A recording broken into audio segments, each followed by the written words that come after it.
Hi guys, it's me, and this is a study of the Wheel of Time with the Rain Serpents.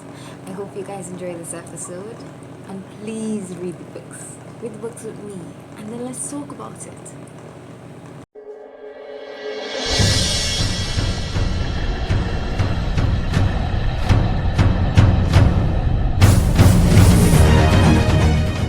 Hi guys, I am back with chapter 13, and I know that the hiatus has been long, and I apologize, and it has been a whole scenario. But anyways, so last chapter we found out that Egwene had the spark to become an Aes Sedai and channel the one power, because my girl bad she is. And they had been ferried across the Taran. Remember the Taran ferry, the river, and they had been ferried across it, and Moraine made a whirlpool and made the ship disappear because of her own reasons.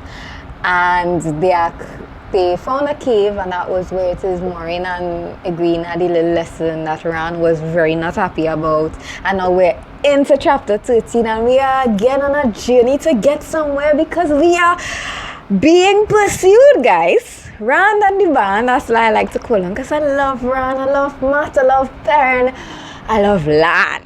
But right, so specifically Lan, he's the person, okay? He's the person right now who is commanding the journey and telling people what to do, because Lan is a soldier. If it is you think of a mixture between Bucky and Captain America, you're still not gonna get close to what Lan is, okay? So he's like scouting in front and behind to make sure that everything is alright. He's making sure that they keep away from civilization because they don't want to be seen. If I had to follow anybody anywhere, it would be Lan. And I know that partially that would be because I'm in love with him a bit, and I could understand you having your bias and saying, well, I really don't believe her. But you have to understand that I love all the men in this book. I have never been such a harlot for a series. But this one, with people like Tom and Lan and Matt and Perrin and people, I just be like, oh God, my heart can't take it, guys. Anyways, so Lan is carrying them on a journey. He's keeping them safe. He's doing what he has to do because he is Lan the man, as I said. And so he starts teaching you boys how to use the weapons. Matt has a bow, Perrin has his axe, and Rand has the sword that Tom gave him. The Heron Mark sword. Alright. So what happens?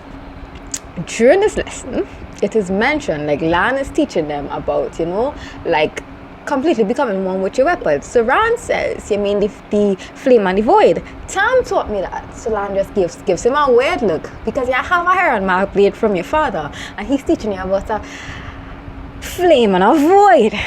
I know, and you know, and we know that if it is we read, we are going to find out about Tam, and I want to find out about Tam because something has to be found out, and I want to know. I already have him on my list of the men that I would marry. But do I need to put him up? Do I need to push him up a few notches? I don't know. But I will know, and you will know, and we will know. Okay, so after that, what happens? So yeah, after that, I think that they're camping, and Ran and Egwene get into this huge fight. Remember that it is they liking each other dancing. So they get into this huge fight because Egwene more seems to be, leaning towards becoming Aes Sedai. Rand in his mind is like, Aes Sedai are dark friends, the evil people. Egwene is like, no, they're not. Moraine saved our entire village and your father. Stop being stupid. And Moraine finds out, or she overhears Rand likening her to an Aes Sedai because my boy is not smart. I love him, but he that wasn't smart. But anyway, she ignores it, and they continue the journey. Now, there's a night that they settle down by the fire. The boys have the fire to themselves. Matt, Rand, and Perrin. My loves. So they're discussing amongst them, between themselves. And I really feel like if it is, they're not chasing us anymore, and we really lose them. Matt is like, we should go and really explore. This is the first time that we've been out to the Two Rivers. Maybe we wouldn't have been out to the Two Rivers for our entire lives. They've all had that feeling like if they would have just been stuck. So we're out here. We're out here where it's all happening. Let's go. Let's do something. And again, let's do something in Ilion. And Ilion, because Ilion does not have Aes Sedai, it is not filled with Aes Sedai. Moraine walks in at that exact time to hear this being said. Why do people talk about Aes Sedai like that, friends, when it is she's around? Anyways, she kind of sneak up on people's way, eh? So there's this big scene. Honestly, it's a big thing in the books where she's watching all of them and she's just like, we just got away, so we got a few moments of respite, and this is what it is you all are about. You want to give up. You don't want to just do. If it is I let you guys run freely like you want to run freely, you know what will happen? The Dark One will have you, and whatever the Dark One wants, I oppose. So before that happens, if necessary, I will kill you. I will do it. I'll do the job. Right? So then everybody afraid, as they should be, because I said I can't lie. So if she says she's going to kill them if it is they don't do what it is they need to do, she's going to kill them if they don't do what they need to do. And here, okay, let us settle down for a minute, right? So like, after I started making these videos, I have found like so many friends that read real time. Me and this guy, we talk and we are good. He's good and he does not understand why it is I hate Moraine. So story time, like they say in Crash Course. When I was growing up, personally for me, I was around somebody who was very manipulative, and I had to learn how to deal with that. For me, I had to learn how to deal with that. For me, deal with their manipulation and avoid it or do it myself to be able to get the things that were necessary. I didn't like that. I didn't like that at all, and I don't like manipulation as a fact. I hate it. So when it is like I read these books and it is so plain that Moraine is forcing them to do things that maybe I'm not even saying no, because if it is you read the series, you will understand that it is necessary. The actions that she took are necessary. There's a saying, my favorite saying thus far, because I have not read all the books, in the Wheel of Time, and it says, take what you want and pay for it. Now, obviously what it means is that all actions or inactions have consequences. You will do what it is you want to do, or you will not do what it has to be done.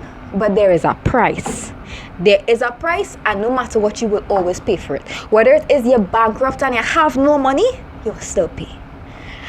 And I love it. It is such a good saying, guys. It is beautiful. It is lovely. The intricacies of it, I love it. And maybe she had to do what it is she had to do. I'm not saying that she didn't. But it is still a fact that she was manipulative, that she was forceful, that she needed something from them. And she was not honest and upfront about what it is she needed from them to get to that. I'm not saying it is possible that if it is she had told them what it is she needed directly from them, if it is she does, things will not happen the way that they are supposed to happen, the way that they need to happen, and a lot of people will pay. But I hate her, okay? And I don't know, it has to have somebody out there who understands why it is I feel like I feel. I just feel like people should have autonomy. Like if it is you are not giving me the choice of what it is to do with my life, then you are my enemy. You are my enemy. I am in all-out war with you. Anyways, back to the story. End of story time. And so... where was I? So she comes in, she says this, everybody sleeps uncomfortably, this is an awkward spot for everyone. Onward we go. So the greatest thing that happens next, as they are continuing their journey to get to Baerlon, remember that's where they are going, they're trying to get to Taverlon, but they have to get there first. Remember, Two Rivers backwater. We had to travel through a lot of places to get where it is we need to go. But onward to the next thing of importance that I need to tell you. So, remember, Rand hates the fact that Egwene is doing these things with the Aes Sedai, that with Moraine, the Aes Sedai, because he believes that they are entangled in different things, and he does not want that. Obviously, you're not going to want that for the person that it is you want. You may be having all these feelings for. They liking each other. Even if it is he couldn't be with her, he wouldn't want this for her. At the same time, I oppose what Rand is doing because, as I said, autonomy. If it is somebody wants to make a choice, Egwene is not a child. If it is, this is what she wants to do, this is what she wants to do, and I understand if it is your man, the girl, no. But the girl obviously don't want you that much. I don't mean it like that. I don't mean it like that, guys. It's not that she doesn't want him that much. She does want Rand. But if it is, you cannot. What's the word I'm looking for? If it is, you can't understand what it is she wants and work within that path, like that path, we cannot be united, then just leave me alone. I have the right to make the choices that I make. But Rand is angry about it. He is upset. So they are having one of their meetings, as they do, Moraine, Sedai, and Egwene, away from the boys. They usually have it, and in seclusion and secrecy. So Rand sneaks up on them. They are very good at sneaking. They are Two Rivers boys, shepherders, sheep, farmers, whatever, and stuff like that. They learn this stuff from childhood. So he sneaks and he's listening and he is hearing what it is they are saying. And I think he walked in on the parts where it is like they were talking about the 5 powers. So, okay, the 1 power can be wielded from spirit, fire, water, air, earth. Think Avatar, right? And Egwene is like, it's unfair that men are able to wield like the strongest of the powers, which she believes is earth and fire. And when it is like I went through my first read through, I was upset myself a little bit. I was upset. Whereas like, why are men the strongest in these powers? Whereas Moraine says, it shouldn't matter because women are usually more stronger in air and water, I believe. I think spirit is a free-for-all. Correct me if I'm wrong. If I'm talking crap, please comment. Tell me I'm talking crap. Let's just have a conversation. This is a study of the Wheel of Time. We are studying together. These books, they are like art and philosophy and music and history. They are meant to be broken down and understood. There are so many things that I do not understand about these books and I love it. Sorry that I went off on a tangent. I am back here with you. Anyways, right, so Moraine is like, air and water could wear away at the hardest rock, and I guess water could consume fire, things like that. However, I will say, men are usually stronger in the power. Usually. And what does I mean when I say this is that it's not in raw power. Remember, it is you have to be able to hold or channel a certain amount of the power to be able to wield it properly, right? Usually, generally, men are able to hold the most power in contrast with females. Now, it does not mean that all men will be stronger than all females in the 1 power. It just means that the strongest channeler of a time will always be a man, I believe. Actually, it's always supposed to be the dragon reborn. This has to be our champion at time and guidance, and the person who is able to wield the most amount of power is the person that we need to be there. It is said in the prophecies that the dragon reborn has to be at time and guidance for us to even have a chance at winning. I don't know if it is the dragon reborn has ever been a woman. I only know about the dragons reborn, the dragon from the last age and dragon reborn in this age. If it is you have any, notes of the dragon ever being a woman, please let me know. I would like to know. I'd feel very good about it. But I tried not to get too upset because it happens in the real world as well. It is known that men have more muscle mass than women, and that's just one is better than the other in certain things. Like in certain areas, we all have our things. So that's at least my belief. It does not have to be yours. Anyways, back to what I was saying. It was the 5 powers that they were talking about, and then they went on talking about if it is the men who broke the world were evil, which they were not. They weren't evil, as I have been saying again and again and again. They weren't evil, they just went insane. And that's why it is they ended up breaking the world. Now, Moraine gets the S on Rand. We don't know how that happens, but she looks directly at where he's hiding. So he scurries off to bed, and pretends he's asleep. The following day, they finally get to Baerlon. They get to Baerlon, and it's the first city that it is my tourists people have ever seen. So they are like, wow, like this is amazing. Whoa, wow. And so Baerlon is a city that from sunset to sunrise, the gates are closed. When it is the sunrise, it's supposed to be open. It was closed, and Moraine showed herself, and the person was like, oh, it's you. Because he was going to tell them they had to go around or whatever. He was like, oh, it's you. And they were let in. Now, we find out through the interaction between him and Moraine that there are white cloaks. White cloaks in the city. I hate white cloaks.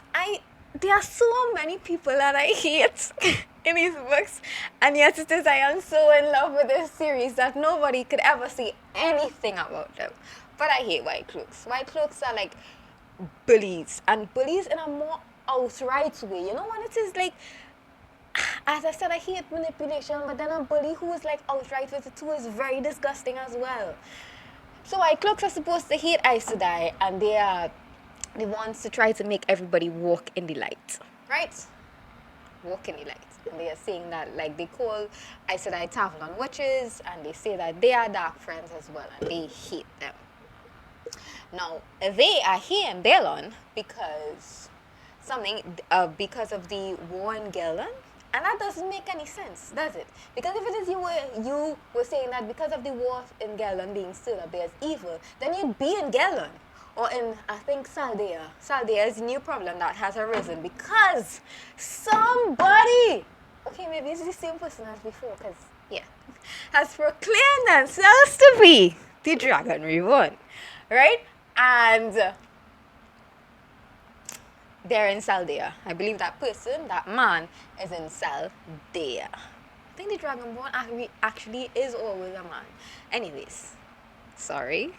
I go off on tangents, like, so that's what the white cloaks are doing here, but we think, because they would be elsewhere if it is like that's what they were really after, they're just here to stir up trouble and confusion. What it is like white cloaks are really after, to me, is power. They're really after power.